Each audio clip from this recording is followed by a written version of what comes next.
அஸ்ஸலாமு அலைக்கும் வரஹ்மத்துல்லாஹி வபரகாத்துஹு. நாளும் ஓர் அமுதமொழி. எல்லா தொழில்களிலும் பல வகையான கஷ்டங்கள் உண்டாவதுண்டு. அது புடவை தொழிலாயின் என்ன, தோல் தொழிலாயின் என்ன, எதுவாயினும் சரியே. அவற்றிலிருந்து எம்மை பாதுகாத்து கொள்ள அபார நம்பிக்கையும் விடாமுயற்சியும் வியாபார தந்திரமும் நேர காலத்திற்கேற்ப மாற்றி அமைத்து கொள்ளும் தன்மையும் புத்தியும் வியாபாரி அல்லது தொழிலாளி போன்றோருக்கு மிக மிக முக்கியம்.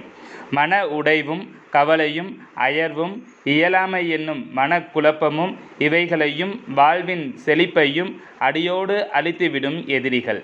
முடியும் என்னும் முழுமையான திட சித்தமும் சிந்தித்து அதை செயல்படுத்துவதும் தான் வெற்றி பாதை. சங்கைமிகு ஷேக் நாயகம் குதுபு ஜமான் ஷம்சுல் உஜூத் ஜமாலியா அசையீத் ஹலீல் அன் மௌலானா அல் ஹசனியுல் ஹுசைனியுல் ஹாஷிமி நாயகம் அவர்களின் அமுத மொழிகளிலிருந்து.